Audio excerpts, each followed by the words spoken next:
Oke, selamat pagi. Assalamualaikum warahmatullahi wabarakatuh. Selamat pagi dan salam sejahtera untuk kita semua. Hari ini bersama saya, Dr. Fadiliani Putri Mayasri, dalam kegiatan Dr. Stella. Dalam kegiatan hari ini akan ada hadir narasumber kita. Yang pertama adalah Dr. Melvin Barus, spesialis kandungan konsultan, dan juga Dr. Muara Lubis, spesialis kandungan konsultan. Materi pada hari ini adalah tentang plasenta pada bekas operasi sesaria. Apakah berbahaya? Dan langsung saja kita perkenalkan narasumber kita pada hari ini. Selamat pagi, dokter. Selamat pagi.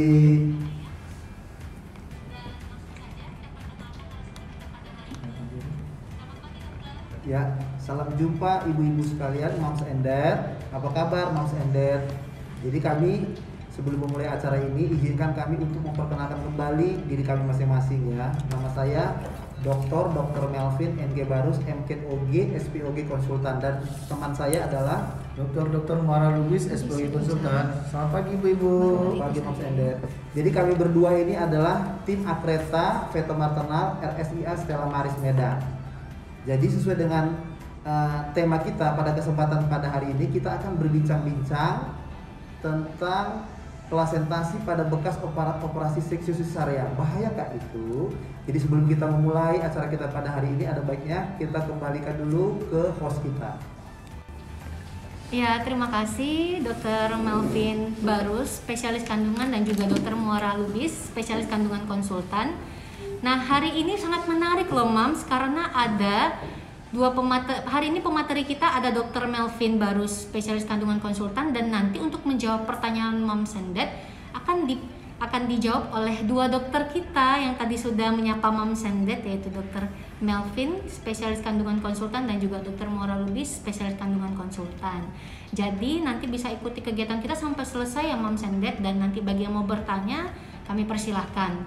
Nah, tidak berlama-lama lagi, kita berikan tempat dan waktu untuk Dr. Melvin untuk memulai presentasinya. Silakan dokter. Terima kasih host. Selamat pagi ya Moms and Dad. Jadi Moms and Dad tahu kan apa itu yang disebut dengan plasenta ataupun hari-hari ataupun uri ya. Jadi plasenta itu adalah bagian daripada fetus ataupun janin ya.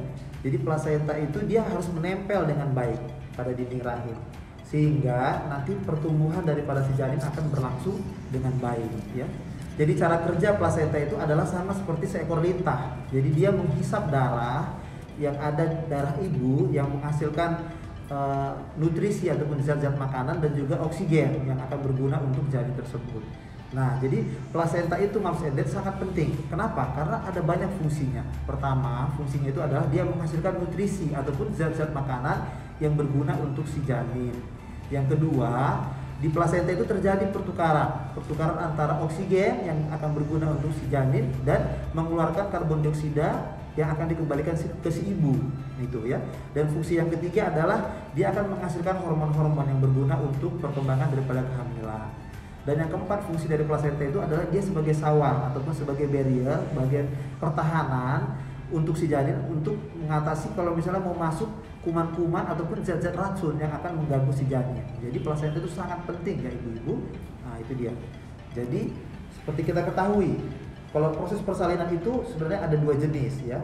Jadi ada persalinan yang biasa ataupun lahir normal, dan yang kedua adalah persalinan melalui operasi seksi sesaria. Jadi kita tahu bahwa ada banyak sekali indikasi ataupun alasan-alasan kenapa dilakukan suatu tindakan seksi sesaria. Misalnya pada ibu-ibu dengan panggul yang sempit, ataupun misalnya pada janin dengan presentasi atau posisi yang tidak baik, misalnya pada bayi yang posisinya melintang, ataupun pada bayi yang posisinya sungsang. Nah, itu akan lebih baik kalau dilakukan tindakan seksi sesaria. Ataupun misalnya pada bayi-bayi yang besar yang akan sangat berisiko kalau dilahirkan secara normal.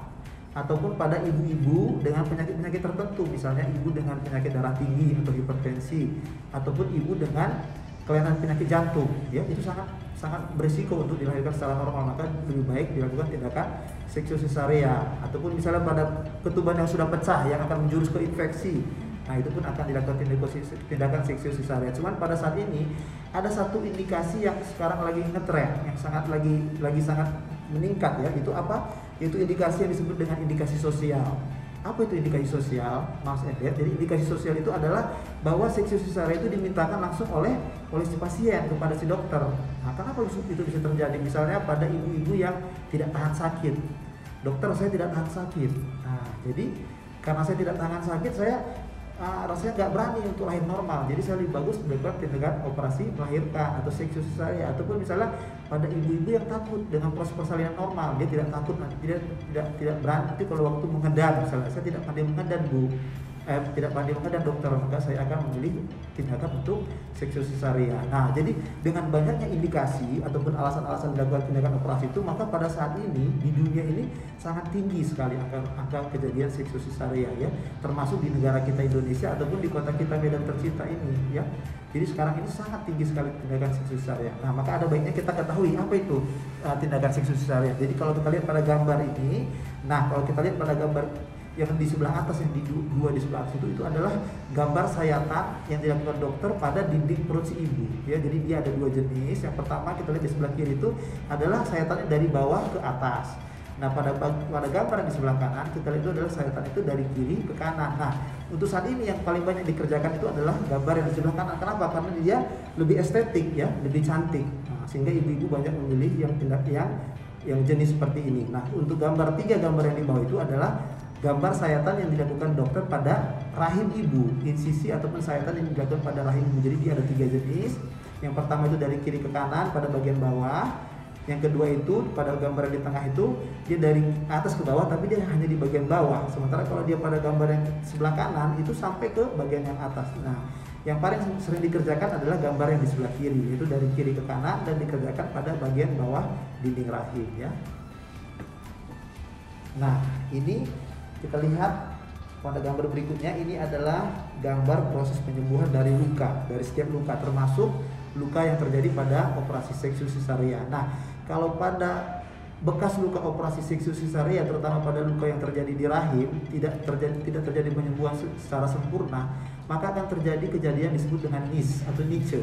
Ya, nah seandainya ibu itu akan hamil kembali dan pada waktu hamil kembali itu plasenta tersebut menempel pada bagian yang disebut dengan NIS tadi, pada bagian yang tidak sembuh dengan sempurna tadi, maka akan terjadilah apa yang disebut dengan plasenta akreta. Ya, ini. Nah ini dia gambarnya plasenta akreta. Jadi ini adalah gambaran daripada rahim ya pada waktu dilakukan operasi seksiu cesarean. Jadi kita lihat sebenarnya kalau gambaran rahim yang normal itu adalah sama seperti gambaran yang ada pada tulisan plasenta itu. Jadi dia berwarna merah jambu dan dia mulus. Nah, tapi kalau kita lihat pada gambar ini, bagaimana kita lihat bahwa pembuluh darah itu menonjol keluar ya. Ini yang disebut dengan plasenta akreta. Nah, jadi kalau kita perhatikan pada gambar berikutnya, nah pada gambar yang hitam putih itu, di situ kita lihat ada gambar 4 jenis plasenta ya. Nah kalau kita lihat pada gambar kiri sebelah atas itu adalah gambaran plasenta yang normal ya. Jadi gambaran plasenta yang normal itu di mana, Moms and Dad? Jadi kita lihat bahwa plasenta itu dia menempel dengan erat pada dinding rahim, tapi dia tidak boleh menembus dinding rahim. Dia hanya menempel saja. Nah kalau dia sudah menembus sebagian, itu kita lihat pada gambar kiri bawah, itu disebut dengan plasenta akreta. Ya, dia menembus sebagian dan angka kejadian itu sebesar 78%. Nah, kalau dia sudah menembus lebih banyak lagi, sudah melebihi setengah tapi dia belum keluar dari dinding rahim, itu disebut dengan plasenta akreta. Nah, kalau dia sudah menembus keseluruhan sampai keluar ke dalam dari dinding rahim, itu disebut plasenta perkreta ya. Jadi pada gambar yang tadi, nah itu kita lihat inilah yang disebut dengan plasenta perkreta tadi ya. Kita lihat bahwa plasentanya itu menempel pada bekas luka operasi yang lama, dan kebetulan memang luka operasi yang lama itu penyembuhannya tidak sempurna sehingga plasenta tadi keluar, dia menonjol. Jadi pembuluh darah yang ibu lihat itu adalah pembuluh darah yang langsung berasal dari plasenta. Nah jadi itu sudah merupakan bagian plasenta. Jadi kalau kita perhatikan dinding rahim di bagian yang banyak pembuluh darah itu sudah sangat tipis, bahkan sudah hampir tidak ada dinding rahimnya di situ. Ya, itu dia. Nah jadi kalau kita lihat pada ibu-ibu semakin sering dilakukan tindakan operasi, maka dia akan sangat berisiko untuk terjadi plasenta akreta. Kita lihat itu presentasi itu ya, ataupun pada ibu-ibu ataupun wanita yang pernah mengalami operasi pengangkatan miom ataupun pernah dilakukan tindakan kuretase. Nah seandainya dia hamil, dan plasenta itu menempel pada bagian yang bekas operasi tadi ataupun pada bekas tindakan kuratase tadi, maka dia akan bisa jatuh juga dalam kondisi yang disebut dengan plasenta akreta ya. Itu dia. Nah, sekarang apa yang perlu kita waspadai? Apa hal-hal yang perlu kita takuti dari plasenta akreta ini? Nah, yang pertama kita lihat tuh poinnya. Terjadi perdarahan. Kenapa begitu? Karena plasenta akreta ini sangat susah, sangat berbahaya. Kenapa? Karena pada waktu dilakukan tindakan seksus cesarea pada plasenta akreta ini pasti akan terjadi perdarahan yang sangat banyak. Kita lihat tuh jumlah perdarahan itu 3.000 sampai 5.000 ml ya. 3 sampai 5 liter. Sementara kalau operasi sesar biasa itu mungkin hanya sekitar 200, 300, paling banyak 500 cc. Nah, itu dia. Nah, jadi bagaimana bahwa satu plasenta akreta itu dikatakan berbahaya karena memang dia akan terjadi perdarahan yang sangat banyak. Nah, bagaimana menyikapinya ini? Nah, jadi untuk menyikapinya itu kita harus lakukan apa yang dikatakan dengan screening. Apa itu screening? Jadi siapa yang di screening? Nah, jadi sampai di screening itu adalah setiap ibu-ibu hamil yang sudah pernah riwayat sesarea pada kehamilan sebelumnya. Itu dia, ingat itu. Jadi setiap wanita hamil yang pernah mengalami atau pernah dilakukan seksus sesarea pada kehamilan sebelumnya itu wajib di screening. Kenapa? Apa tujuan daripada screening itu? Nah, yang pertama, dengan adanya screening itu kita bisa tahu pada kehamilan yang sekarang ini di mana posisi plasenta itu. Apakah plasenta itu berada pada posisi yang normal atau mungkin dia berada pada posisi di bawah tadi, di bekas luka operasi yang lama. Nah, dengan adanya screening pun bisa kita ketahui bagaimana penyembuhan luka operasi sesar yang sebelumnya, apakah dia penyembuhannya sempurna atau sudah terjadi ischias tadi. Nah, itulah gunanya screening. Jadi dengan adanya screening itu kita bisa mengetahui bahwa ibu ini aman dari akreta atau ibu ini sudah terkena plasenta akreta. Nah, kalau seandainya ibu ini sudah terkena plasenta akreta, dengan screening tadi kita bisa memantau kemajuan persalinan itu dari bulan ke bulan sampai nanti dia melahirkan. Nah, apa yang perlu kita pantau? Nah, yang perlu kita pantau itu misalnya bagaimana derajat dia. Apakah ibu ini termasuk derajat plasenta akreta yang derajat ringan, atau derajat sedang, ataupun derajat berat? Apa gunanya itu? Nah, kita lihat ya, seperti ini pada poin yang kedua, transfusi darah. Nah, jadi kalau misalnya ibu ini termasuk golongan yang plasenta derajat ringan, nah maka kita akan sediakan transfusi darah itu pada waktu operasi itu mungkin tidak terlalu banyak darah. Misalnya kita butuhkan hanya 1 atau 2 kantong. Nah, tapi kalau seandainya ibu ini termasuk golongan yang derajat berat, nah kita mungkin butuhkan banyak kantong darah ya, mungkin 6 sampai 7 kantong. Nah, itu dia. Jadi sangat penting screening ini. Dengan ada screening ini kita bisa lakukan persiapan yang baik untuk tindakan operasinya. Dan yang kedua, nah begitu kita ketahui bahwa ibu ini terkena plasenta akreta, kita akan lakukan teknik-teknik operasi yang betul-betul aman, yang betul-betul bisa mengurangi jumlah perdarahan pada waktu dilakukan tindakan operasi. Nah, jadi dengan adanya screening, misalnya kan kalau tanpa screening pada waktu operasi bisa dibutuhkan 10 kantong perdarahan, kantong darah. Tapi dengan adanya screening, kita bisa tahu, kita menggunakan teknik yang baik, mungkin bisa kita hemat. Jadi cuma butuh 3 atau 4 kantong saja pada waktu operasi ya.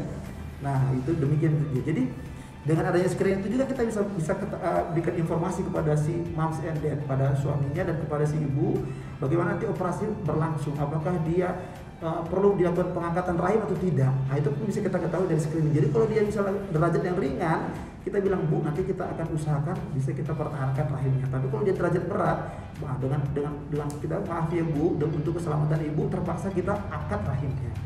Nah, itu dia ya.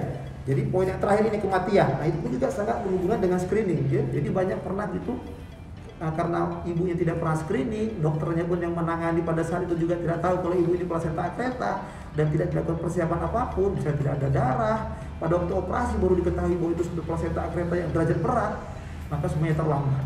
Akibatnya apa? Terjadilah poin yang terakhir itu, terjadilah kematian. Ya, itu juga salah satu hal yang sangat disayangkan. Ataupun misalnya pada ibu-ibu memang yang dia mengalami plasenta yang sangat berat, ada itu. Jadi dia sudah memang sangat luas dan perdarahan sangat banyak. Memang susah juga untuk dihindari, akan terjadi juga suatu proses kematian. Makanya plasenta akreta ini harus betul-betul diwaspadai ya. Nah, jadi apa itu screening plasenta akreta? Jadi kalau kita bicara tentang screening plasenta akreta itu kita berhubungan dengan suatu kegiatan yang disebut dengan USG atau ultrasonografi. Kenapa? Karena dengan kita lakukan tindakan USG, kita bisa mengetahui di mana posisi plasenta si ibu ini. Apakah dia berada pada posisi yang aman ataukah dia berada pada posisi yang berbahaya. Nah, seandainya dia berada di posisi bahaya, seberapa bahaya? derajat mana yang dialami ibunya, apakah dia masuk ke derajat yang ringan, ataukah dia masuk ke derajat yang sedang, ataupun masuk ke derajat yang berat. Nah itu dia. Jadi dengan adanya screening, dengan dilakukannya tindakan USG, kita bisa ketahui seperti pada gambar itu ya. Kita lihat bahwa memang kita lihat terlibat dari gambaran plasenta itu, dia sudah keluar dari dinding rahim dan dia sudah sampai mengenai buli-buli ataupun kantong kencing si ibu. Nah ya, jadi ini sudah termasuk derajat yang sedang berat. Nah, jadi itu bagaimana bisa kita ketahui kalau kita tidak screening? Nah, makanya ibu-ibu, moms and dad, kalau misalnya memang punya ada riwayat sesar dan lagi hamil, ada baiknya dilakukan screening, ya. Nah, salah satunya juga fungsinya screening ini, misalnya untuk membentukkan tim akreta itu sendiri. Misalnya, kalau misalnya kita ketahui bahwa dari screening itu akan terlibat yang namanya buli-buli ataupun kantong kencing. Jadi nanti pada waktu operasi bisa cedera buli-buli ataupun kantong kencing tersebut, maka kita sebagai tim akreta akan mengundang teman kita dokter dari bagian bedah kencing ataupun yang disebut dengan bedah urologi untuk ikut kepada kita join pada waktu operasi. Jadi pada waktu terjadi kerusakan ataupun robekan pada kantong kencing si ibu, teman kita dari bedah urologi tadi sudah siap dia untuk memperbaiki cedera tersebut, dan dia akan memberikan hasil yang maksimal untuk kenyamanan si ibu. Nah gitu. Pernah juga ada kejadian plasenta itu sampai menembus ke usus si ibu, sehingga harus dilakukan pemotongan usus dan penyambungan usus. Nah, kalau kita ketahui dengan baik sebelum operasi, maka kita akan undang teman kita dari bedah usus atau bedah digestif untuk ikut bergabung dengan kita pada waktu dilakukan operasi akreta. Nah, gitu. Jadi nanti pada waktu memang dilakukan operasi dan ternyata memang usus harus dipotong dan disambung, maka teman kita dari bedah digestif itu yang akan mengerjakannya. Nah, kita juga bisa mengetahui dengan screening itu, misalnya kalau kita lihat dia sangat luas perlengketannya dan dia akan terlibat banyak organ, misalnya sampai ke parametrium, sampai ke posterior, sampai ke bagian cervix semua ya, dan akan diperkirakan akan terjadi banyak perdarahan, maka kita undang teman kita dari bagian bedah pembuluh darah atau bedah vaskular. Nah, gunanya untuk apa itu? Nanti teman kita dari bedah vaskular itu dia akan memblok pembuluh darah yang besar di atas yang mengalir ke dalam rahim, sehingga darah yang disuplai ke dalam rahim itu akan sedikit berkurang. Nah, dan nanti waktu kita lakukan operasi, kita akan merasa nyaman. Jadi perdarahannya tidak akan banyak sekali. Itu dia. Nah, jadi kalau memang kita lihat seperti itu solusinya, maka kita akan undang juga teman kita dari bedah vaskular untuk ikut join pada waktu operasi. Nah, itu dia. Nah, jadi pada waktu operasi itu bisa terjadi perdarahan banyak. Tiba-tiba tensi si ibu turun, ataupun misalnya kencingnya tidak keluar. Nah, itu adalah tugas dari teman kita dari bedah bius atau bedah anestesi. Nah, jadi bedah anestesi itu juga dokter anestesi itu juga dia masuk ke dalam tim akreta. Nah, dan juga nanti untuk bayi yang lahir itu pun nanti kita akan kerjasama dengan bagian perinatologi. Nah, jadi tim akreta ini banyak sekali dokter-dokter yang akan terlibat. Nah, seberapa banyak dokter yang terlibat itu akan kita ketahui dari screening yang baik. Itu dia ya, ibu-ibu. Misalnya nih seperti ini, kita lihat pada gambaran USG berikut ini. Nah, ini sudah kita bisa pastikan ya, dengan adanya screening ini kita bisa pastikan bahwa ini gambaran plasentanya ini sudah keluar dari dinding rahim dan sudah masuk ke dalam kantong kencing si ibu. Nah, jadi sebelum operasi pun sudah bisa kita pastikan bahwa nanti pada waktu operasi pasti kantong kencingnya ini akan robek, ya akan robek. Makanya kita dari awal sudah kita wanti-wanti dan teman kita dari bedah urologi harus join. Nanti begitu dia robek, nah kita tidak perlu panik, kita tidak perlu takut karena dokter bedah urologi sudah standby. Ya, itu dia. Jadi sangat penting sekali artinya screening ini ya, ibu-ibu, moms and dad. Nah ini dia. Nah jadi untuk ibu-ibu yang memang sudah terkena plasenta akreta harus mengetahui juga tanda-tanda emergensi yang ada pada ibu ya. Misalnya ini ada 4 tanda-tanda emergensi. Yang pertama bisa terjadi yang disebut perdarahan ya. Nah, jadi kalau misalnya terjadi perdarahan pada waktu hamil itu harus betul-betul sangat hati-hati ya. Dan juga perdarahan pada plasenta akreta itu bisa berulang. Ya, bisa berulang, dan perdarahan itu biasanya kalau pada berulang itu dia bisa menjadi lebih banyak daripada perdarahan yang sebelumnya. Nah, karena perdarahan itu bisa terjadi begitu banyak, akibatnya ibu itu bisa lemas atau shock. Nah, jadi kalau kondisi seperti ini sudah terjadi, ada baiknya ibu itu segera berangkat ke rumah sakit. Pergi ke rumah sakit yang bagaimana ibu? Maksudnya, jadi pergilah ke rumah sakit yang ada tim akretanya ya. Nah, kadang-kadang dengan perdarahan yang banyak, aliran oksigen juga ke dalam rahim itu akan berkurang. Akibatnya apa? Sehingga si bayi itu akan kekurangan oksigen, sehingga nanti bayi itu akan malas bergerak, bahkan bisa juga sampai keadaan yang tidak bergerak. Nah, itu pun harus diwaspadai oleh moms and dad. Ya, kalau sudah terjadi seperti itu, segera datang ke rumah sakit untuk minta pertolongan. Ataupun misalnya terjadi kontraksi ataupun mulus-mulus seperti mau melahirkan. Kenapa kita takuti? Karena biasanya kalau pada plasenta akreta, kalau terjadi mulus-mulus maka akan otomatis terjadi yang disebut perdarahan. Nah, jadi kalau misalnya moms and dad misalnya lagi hamil dengan plasenta di bawah, tiba-tiba perutnya tegang-tegang, itu harus hati-hati ya. Segeralah datang ke rumah sakit untuk minta bantuan ya. Nah, jadi ini kalau ibu-ibu dengan plasenta akreta, dia harus sadar bahwa kehamilan dia itu sangat berisiko ya. Sangat berisiko. Kenapa? Karena gampang sekali terjadi perdarahan. Dan perdarahan itu bisa terjadi di dalam perut atau intraabdomen ataupun terjadi keluar dari perut, misalnya melalui vagina ya, melalui jalan lahir. Itu bisa terjadi kapan saja. Makanya harus sangat hati-hati. Dan pada plasenta akreta ini wajib dilakukan operasi sesar untuk persalinannya. Tidak bisa lahir normal. Kenapa? Karena uri-uri tadi sudah menutupi jalan lahir dan sangat lengket ya. Itu dia. Dan karena memang plasenta akreta ini sangat lengket dan juga merupakan operasi yang berat, maka tindakan ini akan berlangsung tidak sebentar, tapi lama ya, bisa 2 sampai 3 bahkan bisa sampai 4 jam lamanya operasi itu. Nah, itu dia. Dan juga seperti tadi saya bilang, kalau memang ibu itu termasuk grade yang berat, jadi untuk keselamatan si ibu apa boleh buat? Terpaksa kita lakukan tindakan histerektomi atau pengangkatan rahim untuk keselamatan si ibu ya. Nah, ini dia. Jadi kalau kita lihat pada gambar ini adalah pasien yang sudah pernah kami kerjakan bersama dengan Dokter Muara ya. Nah, jadi pada pasien ini karena kami sudah lakukan screening dengan baik, sebelum operasi sudah bisa kami pastikan ataupun sudah kami informasikan kepada suami dan pasien bahwa kita akan usahakan bahwa rahimnya akan kita pertahankan, tidak kita angkat ya. Jadi setelah bayi kita lahirkan, plasentanya kita lahirkan, baru kita perbaiki kondisi plasenta akretanya ya. Maka kita pertahankan rahimnya. Kita lihat ya, pada gambar sebelah kiri itu adalah pada waktu bayi sebelum dilahirkan, dan pada gambar kanan itu adalah setelah semuanya selesai. Nah, jadi rahim si ibu dapat kita pertahankan dan si ibu ini masih bisa hamil lagi ya. Ini adalah pada plasenta yang derajat ringan. Jadi di sini sangat penting sekali artinya daripada screening itu. Jadi sebelum operasi kita sudah tahu bagaimana tingkat keparahannya dan kita bisa berikan informasi kepada moms and dad bahwa memang apakah rahimnya bisa dipertahankan ataupun rahimnya harus diangkat ya, moms and dad. Nah ini, nah jadi kalau pada gambar yang berikut ini kita lihat bagaimana memang dari waktu screening kita lihat bahwa memang plasenta itu sangat luas sekali jaringan yang terikut, menembus ya, banyak organ-organ yang kena, dan memang sudah kita pastikan kemungkinan besar nanti waktu operasi dilakukan pengangkatan rahim untuk keselamatan si ibu. Nah, kalau kita lihat pada gambar yang di tengah itu, nah itu adalah teknik khusus yang dikerjakan oleh tim akreta waktu melakukan operasi plasenta akreta. Itu adalah ligasi ataupun pengingkatan daripada pembuluh darah besar yang disebut dengan arteri hipogastrika yang mengalir ke dalam rahim ya. Kenapa pembuluh darah besar itu harus diikat? Nah, jadi gunanya itu adalah untuk mengurangi perdarahan pada waktu terjadinya operasi ya. Jadi ini adalah teknik khusus yang dikerjakan oleh tim akreta ya.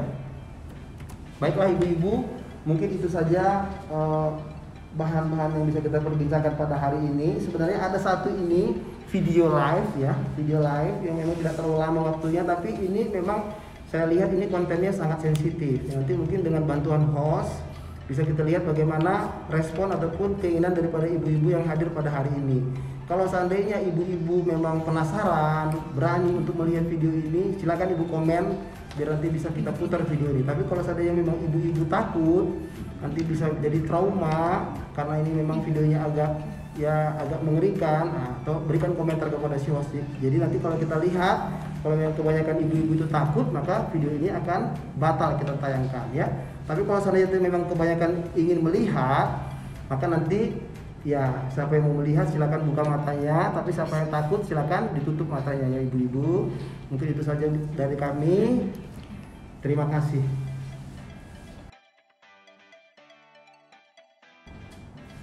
Terima kasih Dr. Melvin Barus, spesialis kandungan konsultan yang sudah memberikan pemaparan tentang materi. Sebagaimana yang sudah dikatakan oleh Dr. Melvin bahwa kita akan melakukan pemutaran video. Jadi kita lihat respon mom centered kira-kira berani ataukah? Iya, kalau misalnya berani kita akan putar videonya. Videonya lebih kurang sekitar 1 menit durasinya, Mams. Cuman 1 menit, tapi memang videonya sangat sensitif. Akan banyak gambar darah, jaringan di dalam perut dan sebagainya. Jadi memang kontennya akan sangat sensitif. Jadi kalau memang moms and dad berani, kita akan putar. Bagi yang nggak berani mungkin bisa tutup matanya gitu ya moms. Oh ini pada berani semua ya moms and dad ya, pada berani semua. Oke. Kita putar ya moms and dad. Yang nggak berani tutup mata ya. Yang nggak berani boleh, yang belum berani nanti boleh tutup matanya. Bagi yang berani bisa tetap pantau IG live kita. Oke, berani dok, insya Allah calon imamku juga oke.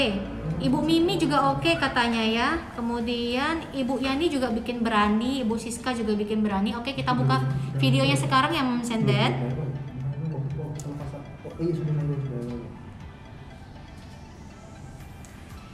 Halo Dokter Ludi, selamat bergabung dokter. Berani ya dok? Iya dok, berani dok, pasti dok.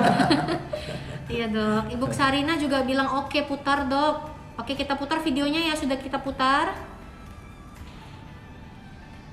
Nah, jadi video ini ada ibu-ibu ya, kita lihat ini adalah suatu kasus plasenta akreta ya. Ini kami melakukan operasi ini bersama-sama dengan Dr. Melvin, saya dengan Dr. Muara. Jadi ini adalah, kita lihat ini adalah pembebasan saluran kencing dari dinding depan dari rahim ya. Jadi kalau kita lihat sesudah kita lepaskan kandung kencing dari bagian depan dinding rahim, tentu akan kelihatan itu pembuluh-pembuluh darah plasenta akretanya ya. Jadi kalau bagi dokter yang kurang pengalaman atau bagaimana, itu dia akan tidak akan melihat pembuluh-pembuluh darah ini ya. Jadi ini kita lihat berdarah bagian depannya, itulah merupakan pembuluh darah yang berasal dari plasenta ya, yang menembus dinding depan. Nah, di situ tingkat kesulitannya adalah di situ ya Bu ya. Jadi ini udah mengulang videonya udah berulang ya. Jadi ini hanya video singkat saja, kita tidak memutar semuanya karena ada hal-hal yang memang sensitif untuk tidak diputar ya. Ini sekedar tahu aja bahwa ibu-ibu sekalian bahwa plasenta akreta itu merupakan suatu keadaan gawat darurat yang sangat berbahaya, yang bisa mengancam ya, bisa mengancam nyawa dari si pasien.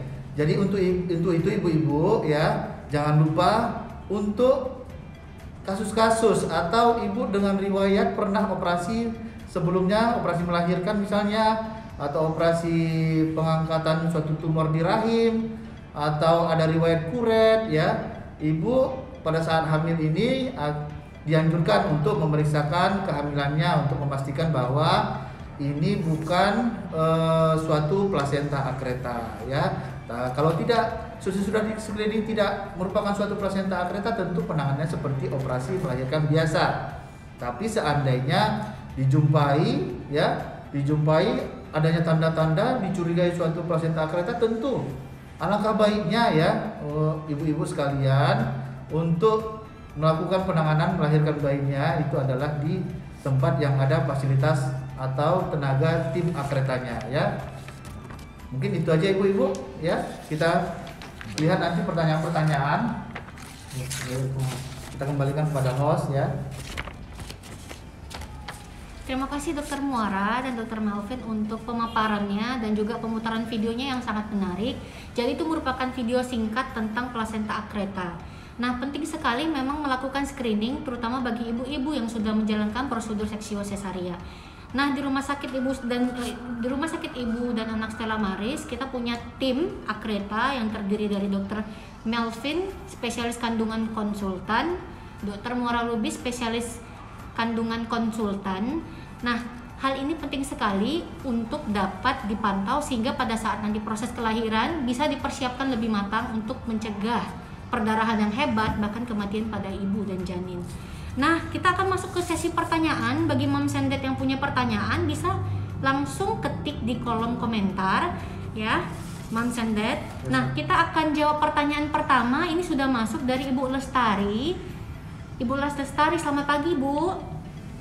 Dokter, bila kehamilan anak pertama misalnya dideteksi ada plasenta akreta, apakah kehamilan kedua, kehamilan seterusnya bisa memungkinkan terulangnya lagi plasenta akreta? Terima kasih dokter. Terima kasih juga Ibu Lestari yang sudah bertanya. Ya, terima kasih pertanyaannya Ibu Lestari ya. Jadi memang jadi seperti yang dikatakan tadi, untuk terjadinya suatu kasus plasenta akreta itu biasanya pada kondisi sudah pernah ada cedera pada rahimnya, baik itu misalnya operasi pengangkatan tumor rahim atau namanya mioma, atau pernah riwayat kuret atau operasi melahirkan. Jadi kalau ini memang kehamilan pertama ibunya, tentu kecurigaan kita kalau memang ini benar plasenta akreta, tentu ini curiganya bahwa ini ada pernah riwayat operasi sebelumnya. Apakah itu operasi pengangkatan miom misalnya ya, yang mencederai dinding rahim, sehingga pada saat hamil yang pertama ini plasentanya kebetulan menempel pada bekas operasi pengangkatan tumor di rahim tersebut ya. Jadi muncullah yang namanya plasenta akreta. Kemudian ya, sesudah dideteksi bahwa ini adalah suatu plasenta akreta, tentu kita harus men-screening benar-benar, memastikan benar-benar apakah tindakan waktu saat melahirkannya itu perlu pengangkatan rahim atau tidak. Itu yang paling penting ya. Jadi kalau memang ini kasusnya sudah berat, sudah melibatkan seperti yang dipaparkan oleh Dr. Melvin tadi, melibatkan organ-organ sekitar, yang mau tidak mau yang memang harus pengangkatan rahim ya. Yang artinya bahwa ya untuk kehamilan berikutnya itu tentu tidak terjadi lagi ya. Artinya tidak bisa hamil lagi karena sudah pengangkatan rahim. Tapi seandainya plasenta akreta tersebut bisa kita pertahankan rahimnya, hanya membuang jaringan akretanya saja, ya tidak ada masalah untuk hamil berikutnya ya. Jadi untuk masalah kemungkinan untuk terjadinya plasenta akreta ulang ya pada hamil berikutnya, kemungkinan itu bisa saja terjadi ya. Untuk itu ya, itu seperti yang dipaparkan tadi bahwa penyembuhan luka operasi itu sangat menentukan. Jadi pada saat misalnya ini sudah kita deteksi suatu plasenta akreta, supaya tidak terjadi lagi pada kehamilan berikutnya, tentu kita membuat jahitan, kemudian pemberian antibiotika dan sebagainya, supaya apa tujuannya? Supaya luka operasi tadi sembuh sempurna, tidak timbul niche namanya, nis ya. Disinilah sumber masalah itu, ada terbentuk gaun di bekas luka operasi itu ya, kebetulan plasenta terbentuk di situ. Nah, itu yang menyebabkan plasenta akreta. Jadi kalau sudah terjadi plasenta akreta, biasanya ini sudah kita prediksi tidak ada pengangkatan rahim ya. Kita akan memperbaiki struktur jaringan pada dinding rahim tersebut ya, supaya apa? Yaitu tadi tujuannya supaya tidak terjadi lagi kasus plasenta akreta pada kehamilan yang kedua, seperti pertanyaan Ibu tadi ya. Jadi kebutuhan pertanyaan Ibu sebenarnya umumnya adalah bahwa plasenta akreta itu kebanyakan terjadi oleh karena riwayat operasi sesar sebelumnya. Jadi karena pertanyaan Ibu ini hamil pertama, ya kan, tentu curiga kita bahwa satu mungkin karena kasus operasi pengangkatan tumor pada rahim, mungkin ya. Yang kedua bisa aja memang kelainan bentuk dari rahim. Jadi pertanyaan Ibu ini bagus ya. Jadi pernah kami menjumpai kasus ini hamil pertama sudah menderita atau mengalami yang namanya plasenta akreta. Ini suatu luar biasa kasus. Ini mungkin satu di antara berapa gitu ya. Ini jarang kasusnya, tapi ini terjadi ya. Jadi pernah terjadi. Jadi tapi pada saat itu kami bisa mempertahankan rahimnya ya. Jadi itu memang pentingnya bahwa screening yang baik menentukan prognosa atau hasil akhir dari ibu maupun bayinya ya. Itu aja mungkin Bu. Ya, terima kasih Dokter Muara dan Dokter Melvin. Dokter, ini ada pertanyaan dari Ibu Marni. Mungkin sebenarnya tadi sudah dipaparkan secara lengkap sekali, dan kita akan tanyakan pertanyaannya itu mengenai apabila terjadi plasenta akreta, apakah penyembuhannya hanya operasi, Dok? Oke. Gitu. Dengan Ibu apa tadi? Ibu Marni. Oh, Ibu Marni. Apa kabar Ibu Marni? Ya. Jadi pertanyaannya cukup bagus Bu ya. Jadi apakah kalau seorang ibu itu sudah menderita suatu plasenta akreta, apa penanganannya harus operasi? Ya memang harus operasi Bu. Sekarang yang paling penting adalah diangkat rahim apa tidak. Ya kalau masalah operasi udah pasti ya Bu ya. Kalau udah pasti harus operasi melahirkan. Karena umumnya plasenta akreta itu adalah merupakan plasenta previa, ya. Artinya plasentanya itu menempati posisi di bekas operasi kemudian menutup jalan lahir, ya nggak mungkin lahir normal gitu kan. Jadi harus dilakukan operasi. Ya, key poinnya adalah, kuncinya adalah bahwa ini perlu pengangkatan rahim apa tidak. Itu yang paling penting, Bu.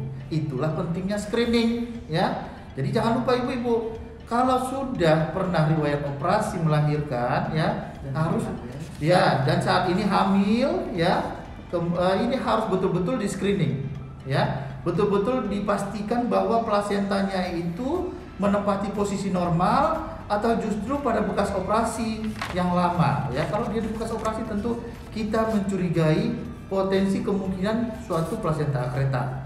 Kemudian, ya, tim screening ini akan memastikan, ya, derajat ringan beratnya suatu kasus plasenta akreta tersebut. Ada grade-grade-nya ibu-ibu, ya. Jadi kalau grade ringan tentu kemungkinan besar ini, ya, bisa dipertahankan rahimnya. Tapi seperti yang ditunjukkan tadi gambar, ya, sudah melibat organ-organ sekitar, misalnya bagian dinding kanan dan kiri dari rahimnya, atau justru kena usus seperti yang diceritakan pernah kasus yang ini, ya, yang diceritakan oleh Dr. Melvin tadi. Ya, itu tentu tidak ada lagi tempatnya untuk mempertahankan rahim. Karena kalau sempat itu dipertahankan, coba untuk mempertahankan rahim, tentu jumlah perdarahan yang sangat hebat, yang sangat banyak, ya. Seperti kalau ibu pernah membuka, ya pasti sudah pernah, ya, membuka keran, nah gitulah kira-kira derasnya darah plasenta akreta itu.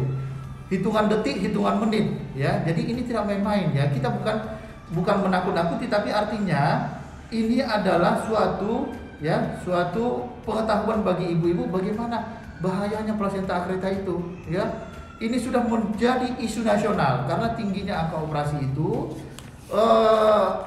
Dokter-dokter kandungan seluruh Indonesia sudah memprioritaskan masalah plasenta akreta ini karena insidennya sangat tinggi sekarang ini, ibu-ibu, ya. Jadi kami sama Dr. Melvin memang sudah menangani beberapa macam kasus, baik itu grade ringan, sedang maupun berat, ya. Ya, sejauh ini semua berjalan lancar, alhamdulillah. Pasien baik semua, alhamdulillah, ya. Kalaupun memang ada komplikasi, memang ada beberapa komplikasi itu pada kasus yang sangat berat, Bu, ya.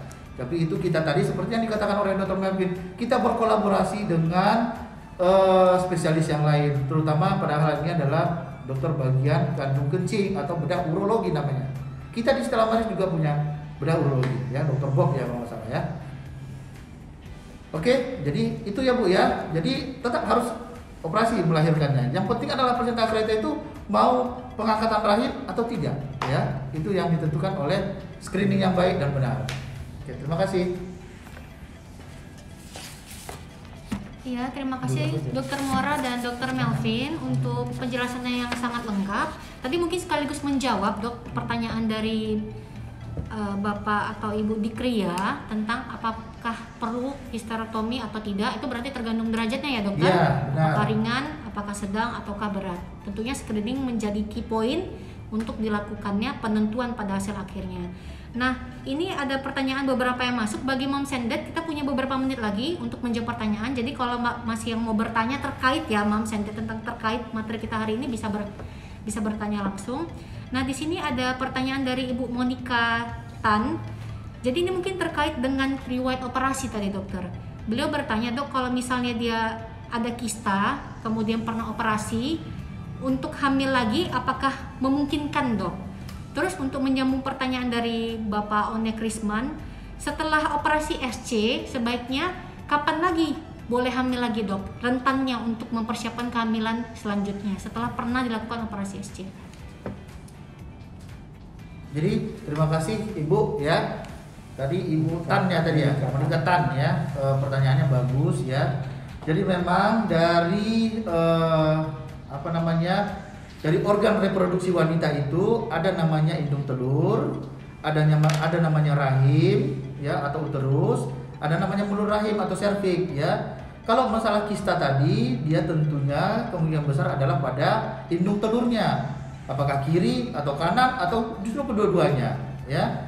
Jadi kalau masalah kista ini, ya, tidak ada hubungan dengan plasenta akreta ya.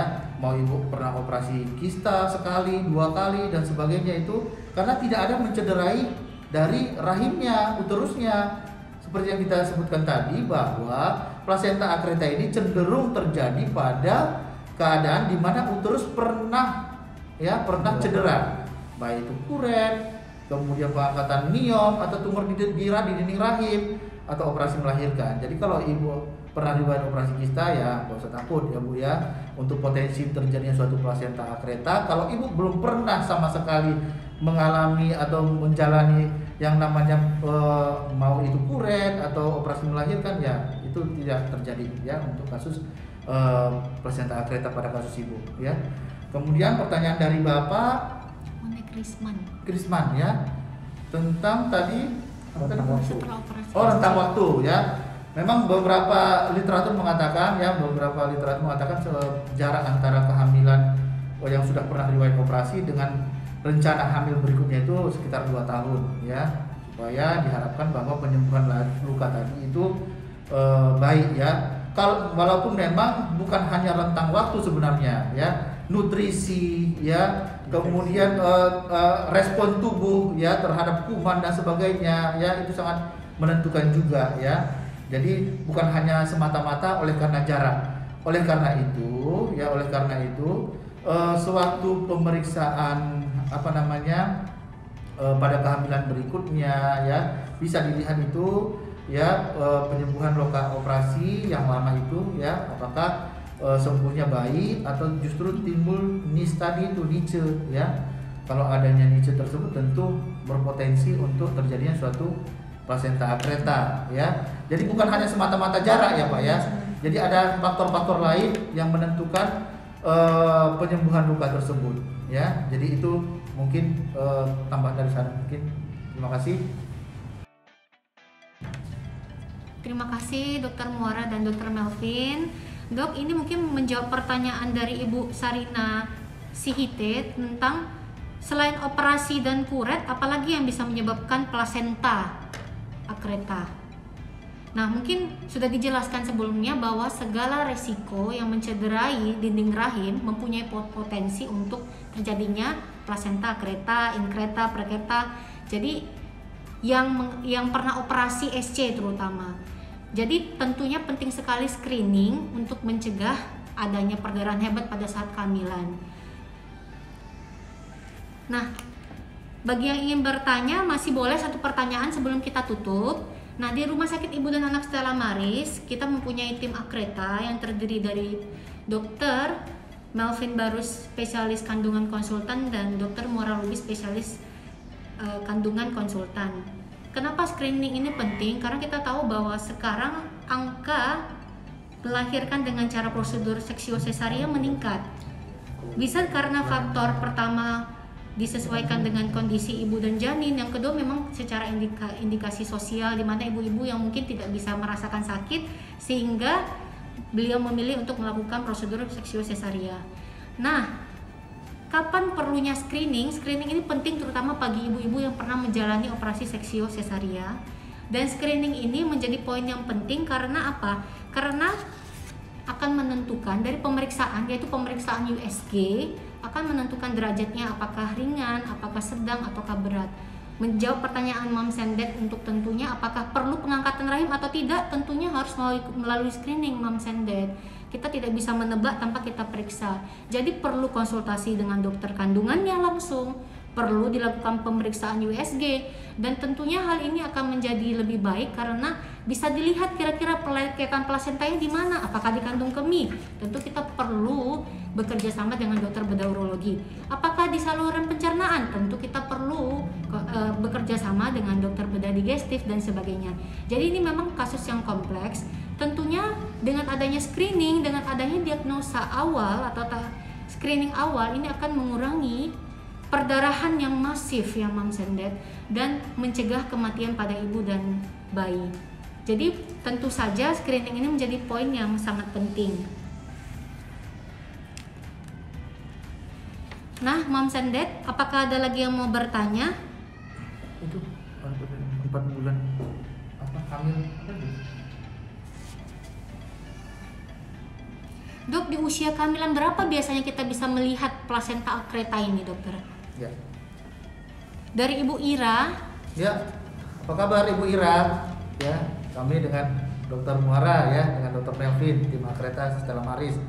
Terima kasih pertanyaannya ya, cukup bagus pertanyaannya. Kapan sebenarnya kita mengetahui suatu kasus plasenta akreta? Jadi ibu-ibu ya, sedini mungkin bisa dideteksi ya. Cuman ya pada trimester 1 atau trimester pertama, selama 12 minggu pertama kehamilan itu namanya bukan plasenta akreta dulu, tapi cesarean scar pregnancy.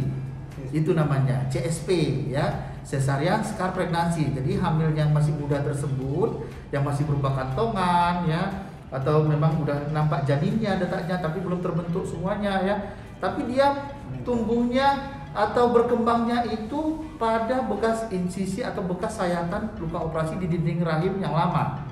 Di situ dia. Jadi kalau masih trimester 1 namanya cesarean scar pregnancy ya, kehamilan pada luka operasi melahirkan yang lama ya. Itu dia Bu ya. Ya. Jadi inilah nanti yang akan berpotensi jika bakal nanti jadi plasenta akreta ke depannya. Tapi hati-hati Bu, makanya pentingnya screening ini dari awal kehamilan. Kalau dia CSP atau cesarean scar pregnancy-nya itu grade-nya sudah grade 3 atau grade 4, bisa pecah rahimnya Bu. Ya, belum dia tumbuh besar, dia sudah pecah, terjadi perdarahan yang hebat. Ya. Tapi kalau dia tidak pecah, inilah yang berkembang nanti menjadi plasenta akreta. Ya. Jadi sangat penting screening diagnosa ya sedini mungkin Bu.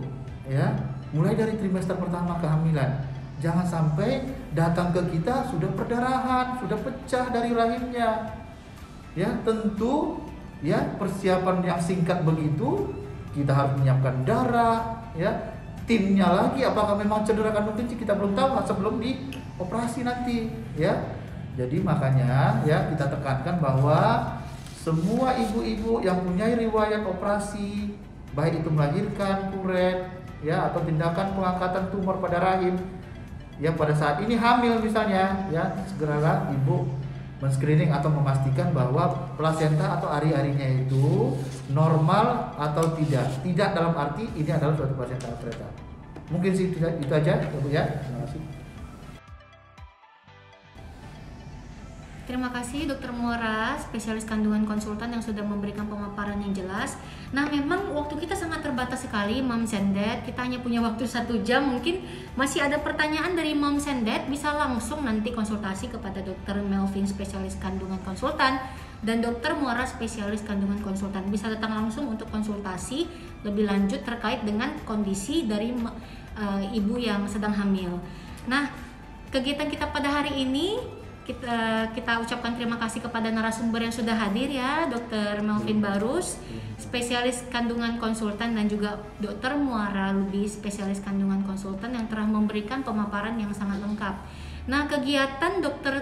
Stella ini rutin ya Moms and Dad. Hari ini kita tadi sudah mendengarkan penjelasan dari dokter-dokter kita. Nah, minggu depan kita ada kegiatan selanjutnya pada tanggal 17 September. Moms and Dad bisa catat, 17 September, hari Kamis jam 10 pagi seperti biasa. Next seminar online dengan Dr. Dudi, spesialis kandungan konsultan, tentang apa yang perlu diperhatikan pada ibu yang hamil kembar. Nah, materinya sangat menarik sekali. Dan sampai jumpa minggu depan Moms and Dad. Dan dari kami mengucapkan terima kasih kepada Moms and Dad yang sudah bergabung. Dan mohon maaf mungkin tidak semua pertanyaan bisa dijawab. Kami sarankan bisa nanti langsung datang dan konsultasi terkait permasalahan apa sih yang dihadapi oleh Moms and Dad. Nah, kami mengucapkan terima kasih dan mohon maaf apabila dalam sesi tanya jawab banyak yang belum bisa dijawab karena waktu kita terbatas.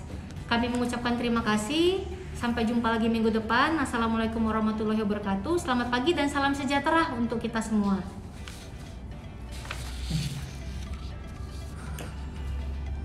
Halo ibu-ibu, selamat pagi. Ya, sampai jumpa. Sampai jumpa ibu-ibu, Moms and Dad.